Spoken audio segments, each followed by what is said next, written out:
남자는 마음속 깊은 상처가 있으면 사랑조차 두려워합니다. 당신이 만나고 있는 그 남자, 처음엔 다정했는데 갑자기 차가워졌나요? 특히 함께 잠자리를 가진 후 180도 달라진 모습에 혼란스러우시죠? 많은 여성들이 이런 상황에서 내가 뭔가 잘못한 걸까? 그냥 몸만 원했던 걸까라고 자책하는데 사실 그 이유는 전혀 다른 곳에 있을 수 있어요. 성관계 트라우마를 가진 남성들의 이야기입니다. 우리가 생각하는 것보다 훨씬 많은 남성들이 이런 상처를 안고 살아가고 있어요. 심리학 연구에 따르면 남성의 약 16%가 성적 학대나 트라우마를 경험했다고 하는데 문제는 이들 대부분이 자신의 상처를 숨기고 살아간다는 거예요. 특히 우리나라 40대에서 60대 남성들은 남자는 강해야 한다는 사회적 압박감 때문에 자신의 내면을 드러내는 것을 더욱 어려워합니다. 이런 트라우마는 어린 시절 성폭력이나 학대에서 시작되는 경우가 많아요. 하지만 성인이 되어서 겪은 성적 굴욕이나 상처도 깊은 트라우마로 남을 수 있습니다. 군대에서의 가혹행위, 직장에서의 성희롱, 과거 연인과의 충격적인 경험 등이 그 예죠. 무엇보다 한국의 중장년 남성들은 어려서부터 감정을 표현하는 것을 억압받으며 자라온 세대라 이런 상처를 혼자 끙끙 앓으며 살아가는 경우가 대부분이에요. 그렇다면 성관계 트라우마를 가진 남성들은 어떤 행동을 보일까요?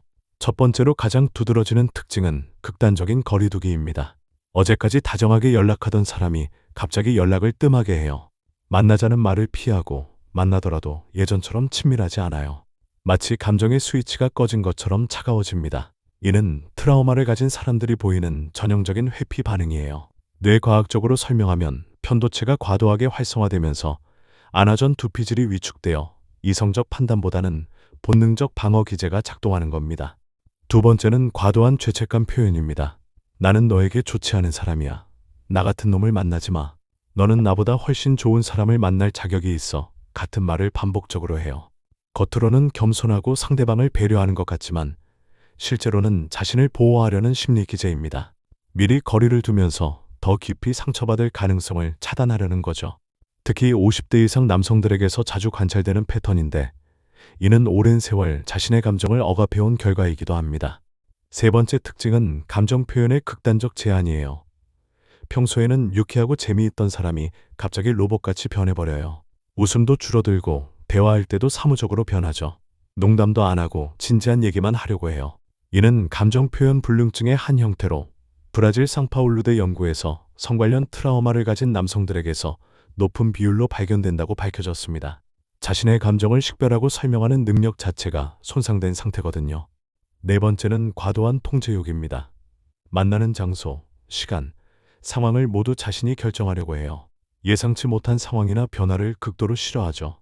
갑자기 계획이 바뀌거나 새로운 사람들과 만나는 것을 꺼려해요.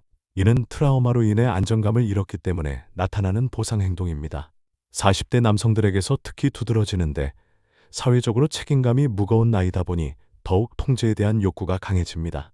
다섯 번째는 신체적 접촉에 대한 모순된 반응이에요. 성적인 상황에서는 적극적이었다가도 일상적인 스킨십은 회피하려고 해요. 손을 잡거나 어깨에 기대는 것 같은 자연스러운 애정 표현을 어색해하거나 거부하죠. 심지어 포옹조차 어색해하는 모습을 보여요. 성관계는 어떤 면에서는 감정적 거리를 유지하면서도 신체적 욕구를 충족할 수 있는 수단이 되는 반면 일상의 스킨십은 진짜 감정적 친밀감을 요구하기 때문입니다. 여섯 번째로는 과거 이야기를 극도로 기피해요. 자신의 어린 시절이나 과거 연애 경험에 대해 묻는 질문에 화제를 돌리거나 농담으로 넘기려고 해요.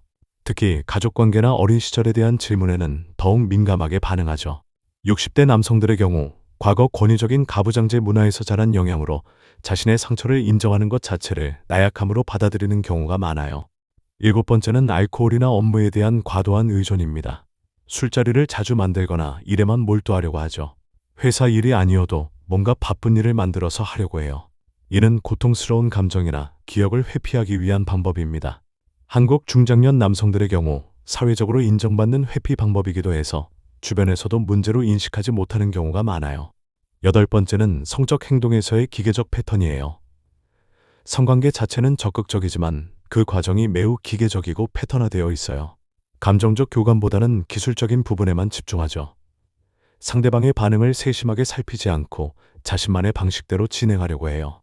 이는 진정한 친밀감을 피하면서도 성적 욕구는 해결하려는 방어 기제의 일종입니다. 마지막으로 가장 중요한 특징은 예측 불가능한 감정 기복입니다. 어제는 다정했는데 오늘은 차갑고 갑자기 화를 내다가도 금세 미안해하는 모습을 보여요. 감정의 롤러코스터를 타는 것 같아요. 이는 트라우마로 인한 감정 조절 장애의 전형적인 증상입니다. 특히 스트레스를 받거나 촉발 상황에 노출되면 더욱 심해지죠. 그렇다면 이런 남성과 어떻게 관계를 맺어야 할까요? 먼저 가장 중요한 것은 그의 행동이 당신 때문이 아니라는 점을 명확히 인식하는 거예요. 정말 많은 여성들이 내가 뭔가 잘못했나? 내가 부족해서 그런가라고 자책하는데 이는 완전히 잘못된 생각입니다. 트라우마는 과거의 상처에서 비롯된 것이지 현재의 관계나 당신과는 전혀 별개예요. 두 번째로는 일정한 거리를 유지하면서도 꾸준함을 보여주세요. 그가 거리를 둔다고 해서 당신도 똑같이 멀어질 필요는 없어요. 하지만 그렇다고 과도하게 매달리는 것도 금물이죠.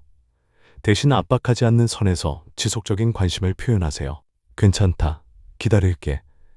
내 속도에 맞춰갈게라는 메시지를 은근히 전달하는 거예요. 세 번째는 예측 가능한 패턴을 만들어주는 것입니다.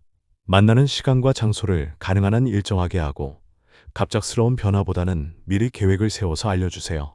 안정감을 느낄 수 있는 환경을 조성해 주는 거예요. 예를 들어 내일 몇 시에 어디서 만날까 보다는 우리 매주 금요일 저녁에 그 카페에서 만나는 거 어때라고 제안하는 식으로요. 네 번째로는 과거를 캐묻지 마세요. 아무리 호기심이 생기더라도 그가 먼저 이야기할 때까지 기다리는 것이 좋아요. 대신 현재에 집중한 대화를 나누세요. 오늘 어떤 기분이야? 지금 뭐가 가장 좋아? 요즘 관심 있는 게 뭐야? 같은 질문이 훨씬 안전합니다. 다섯 번째는 전문적인 도움을 권유하되 절대 강요하지는 마세요. 상담받아봐. 치료받아야 해 하고 직접적으로 말하기보다는 요즘 스트레스가 많아 보여서 걱정돼. 힘들어 보이는데 도움이 될 만한 곳이 있을 텐데 라고 우회적으로 표현하는 것이 좋아요. 특히 우리나라 중장년 남성들은 정신과 상담에 대한 거부감이 강하니까 더욱 조심스럽게 접근해야 해요. 여섯 번째는 작은 변화를 인정하고 격려해 주는 거예요. 그가 조금이라도 마음을 열거나 감정을 표현할 때 고마워. 용기 내줘서 고마워라고 말해주세요. 하지만 과도하게 반응하면 부담스러워할 수 있으니 자연스럽게 표현하는 것이 중요해요. 일곱 번째는 신체적 접촉에 대해서는 그의 의사를 존중하는 거예요. 그가 거부하는 스킨십은 억지로 하려고 하지 마세요. 대신 그가 편안해하는 수준의 접촉부터 천천히 시작하세요. 때로는 물리적 거리를 두는 것이 오히려 심리적 안정감을 줄 수 있어요. 하지만 무엇보다 가장 중요한 것은 당신 자신을 보호하는 것입니다. 트라우마를 가진 사람을 이해하고 도와주려는 마음은 정말 소중하지만 그 과정에서 당신이 상처받아서는 절대 안 돼요. 감정적으로 너무 힘들어지거나 관계가 일방적이 된다면 잠시 거리를 두는 것도 필요합니다. 당신이 치료사가 되어야 할 의무는 없어요. 또한 그의 회복을 당신이 책임져야 한다고 생각하지 마세요. 트라우마 치유는 반드시 본인의 의지와 전문적인 도움이 있어야 가능한 일이에요. 당신은 그저 옆에서 지지해주는 역할만 하면 충분합니다. 사랑으로 모든 것을 해결할 수 있다는 생각은 환상에 불과해요. 건강한 경계선을 설정하는 것도 중요해요. 나는 여기까지는 도와줄 수 있지만 이 이상은 힘들어 라고 명확히 표현하세요. 이것이 냉정한 게 아니라 오히려 더 건강한 관계를 위한 거예요. 상호 의존이 아닌 서로 독립된 개체로서 만나는 것이 진짜 사랑이거든요. 이런 과정에서 당신이 지켜야 할 마지노선도 있어요. 첫째, 폭언이나 폭력은 어떤 이유로든 용납할 수 없습니다. 트라우마가 있다고 해서 상대방을 해칠 권리는 없어요. 둘째, 자신의 문제를 인정하지 않고 계속 회피만 한다면 관계의 미래는 없다고 봐야 해요. 셋째, 당신이 아무리 기다려도 변화의 의지를 전혀 보이지 않는다면 그때는 정말로 이별을 고민해야 합니다. 하지만 희망을 잃지는 마세요. 한국의 40대에서 60대 남성들 중에서도 자신의 트라우마를 인정하고 극복하려고 노력하는 분들이 점점 늘어나고 있어요. 과거와 달리 남성들도 상담을 받고 치료를 받는 것에 대한 사회적 인식이 많이 개선되었거든요. 특히 중장년층의 경우 인생의 후반기에 진정한 행복을 찾고 싶어하는 마음이 더 강해지면서 변화에 대한 동기도 높아지고 있어요. 성관계 트라우마를 가진 남성들도 충분히 사랑받을 자격이 있고 건강한 관계를 만들어갈 수 있어요. 실제로 많은 사람들이 시간과 노력을 통해 트라우마를 극복하고 행복한 관계를 만들어가고 있습니다. 다만 그 과정이 일반적인 연애보다는 조금 더 복잡하고 시간이 오래 걸릴 뿐이에요. 성공적으로 관계를 회복한 커플들을 보면 몇 가지 공통점이 있어요. 먼저 서로에 대한 깊은 신뢰가 바탕이 되어 있다는 점이에요. 상처받은 사람이 마음을 열기까지는 정말 오랜 시간이 걸리는데 그 과정에서 상대방이 절대 배신하지 않을 것이라는 확신이 있어야 해요. 둘째는 소통의 방식을 터득했다는 거예요. 직접적인 표현보다는 우회적이고 부드러운 방식으로 감정을 전달하는 법을 배운 거죠. 인내심을 갖고 서로를 이해하려고 노력한다면 결국에는 더욱 깊이 있는 관계를 만들어갈 수 있을 거예요.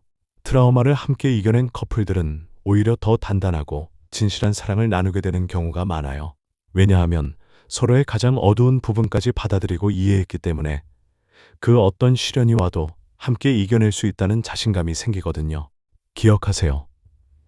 진정한 사랑은 서로의 상처까지도 받아들이는 것입니다. 하지만 그 상처가 당신까지 아프게 만들어서는 안 돼요. 건강한 경계선을 유지하면서 서로를 치유해 나가는 것.